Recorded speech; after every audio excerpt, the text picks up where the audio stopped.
साबित करने पर तुली हुई रहती है कि इसको किसी भी हालत में हम जो है डिटेंशन को जस्टिफाई करके उसको सजा दिला दें, लेकिन न्याय दिलाने की बात का अभाव है।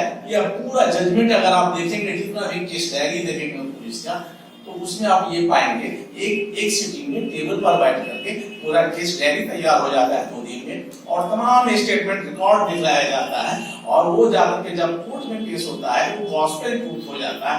तो गॉस्पेल ट्रूथ हो जाने के बाद ये मामला होता है, कोर्ट जब आप बहस करेंगे कि मैं नहीं हूं तो केस डायरी में ये बात आया हुआ है, तो हर बार केस डायरी का जो रेफरेंस दिया जाता है, इसका मतलब है कि हम जो ये जो सिस्टम है वो फॉल्टी है।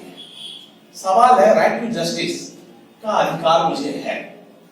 आर्टिकल 20, आर्टिकल 21, आर्टिकल 22 जो कॉन्स्टिट्यूशन का है वो इस बात का गवाही देता है कि एक डिटेन्यू को एक राइट है, कॉन्स्टिट्यूशनल राइट है कि उसको जस्टिस मिले, लेकिन डिटेन्यू को जस्टिस नहीं मिलता है।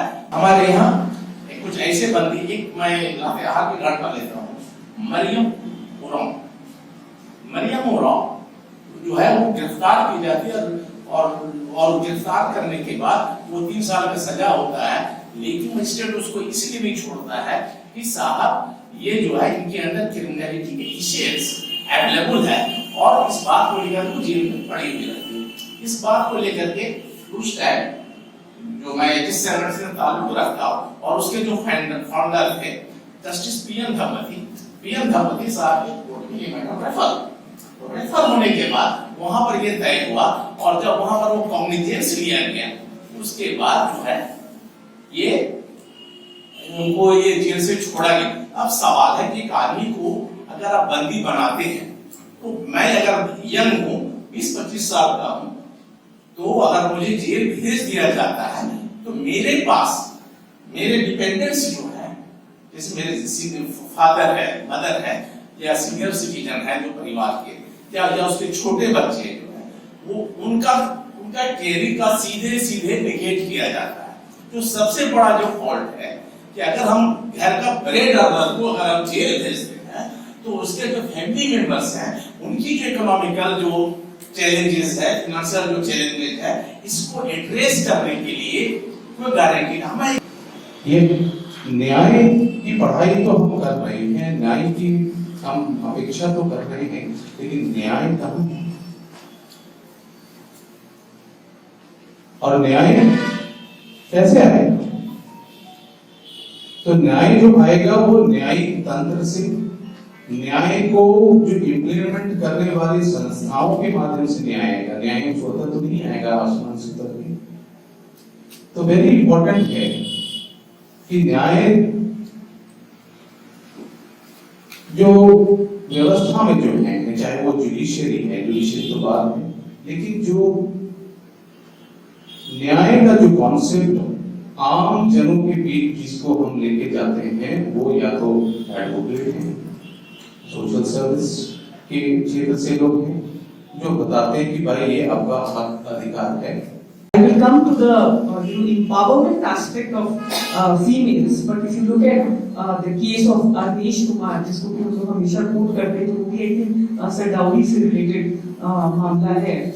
तो यहाँ पे दिया हुआ है कि the police officer उसका ये डिस्क्रिशन होता है कोग्नाइजेबल ऑफेंसेस के अंदर, कि वो पूरी तरह से एक रैशनल एनालिसिस करने के बाद में उसको पावर है, यदि एफआईआर लॉन्च किया गया है, तो it is the discretion of that police officer to whether to make an arrest और नॉट, वो उसका पर्सनल डिस्क्रिशन होगा।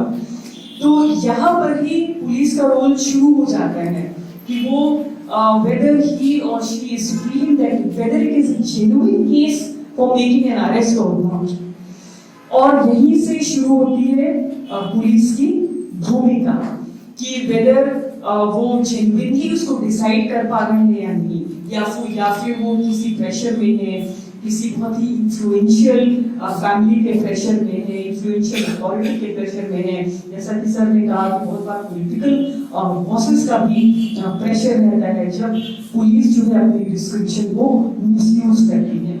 इस साल से मैं एक महिला संगठन के साथ जुड़े हैं हम लोग। बहुत सारे केसेस हमारे पास आते हैं, महिलाओं के ऊपर एट्रोसिटीज होता है, रेप होता है या डिसर्शन का केस होता है। तो ये सब लेकर के हम लोग पुलिस के पास जाते हैं। तो पुलिस शुरुआत में तो बहुत ही मतलब हम लोग जानते हैं कि उनका जो फ्यूडल जो बिहेवियर है अच्छा से बात नहीं करता है, कभी बैठने के लिए नहीं बोलता है, कोई सिविल बिहेवियर नहीं है। जो जाएगा वो लोग को खड़ा करके ही बात करेगा और उनके साथ एक ह्यूमन रिलेशंस कभी होता नहीं है। और हम लोग को मांगना पड़ता है। जब हम ज्यादा संख्या में जाता है, महिला लोग एक साथ जाता है, हम लोग भी डर से जाता है क्योंकि पुलिस के सामने बैठने का हिम्मत हमारा भी नहीं है। और हम लोग सब मिल करके उसको बना लेते हैं कि हाँ हम लोग भी अपना उस संख्या में जाएगा, थोड़ा हिम्मत बना करके जाता है। तो धीरे धीरे हम लोग भी सीखे कि पुलिस के साथ कैसे व्यवहार करना है, कैसे बात करना है, कैसे अपना हक को मांगना है, ये हम लोग भी सीखे हैं। तो ये इस तरह एक डायलॉग उनके साथ होना बहुत जरूरी है। हमको लगता है कि ये ह्यूमनाइज जो पुलिस को ह्यूमनाइज करने का एक जरूरत है, सख्त जरूरत है। और इसके लिए कभी हम लोग को आंदोलन भी करना पड़ता है, कभी धरना करना पड़ता है, पुलिस घिराव करना पड़ता है, ये सब हम लोग किए। मगर आज का माहौल ये नहीं है, ये भी हम लोग जानते हैं क्योंकि 20 साल पहले हम लोग किए एक माहौल उस समय था, हम लोग लड़ सकते थे, पुलिस थाना घिराव कर सकते थे। पर आज उसका भी जो स्पेस है कम हो गया है, ये भी हम लोग जानते हैं। राजनीतिक माहौल ऐसे नहीं है और पहले भी ऐसे नहीं था। बहुत जगह में तो लोग अपना बहुत कीमत दे करके ही आज का स्थिति में लोगों को लाया है। ये भी बहुत संघर्ष की कहानी है। जैसे गोवा गोलीकांड हुआ उस समय तो एकदम मानवाधिकार का नाम भी नहीं सुनते थे, मानवाधिकार के नाम लोग भी नहीं सुने थे, पुलिस उससे तो कोई फिक्र ही नहीं था उनको। और उस जगह से आज हम लोग यहाँ पहुंचे हैं, यहाँ हम लोग थाना में जाकर के बातचीत कर सकते हैं, महिला लोग जाके बातचीत कर सकते हैं, महिला लोग अपने अधिकार के लिए मान कर सकते हैं। ये एक हमको लगता है एक पॉजिटिव कुछ मूवमेंट हुआ है और ये लगातार एक प्रक्रिया हम लोग को चलाना चाहिए। और आज जितना भी सुझाव आए हैं, जैसे लॉयर लोगों का भी एक जिम्मा रहता है, बार एसोसिएशन का भी जिम्मा रहता है, कैसे हम लोग एक डायलॉग पुलिस के साथ उनका ह्यूमन रिलेशंस बेहतर करने के लिए कैसे हम लोग डायलॉग में रहेंगे।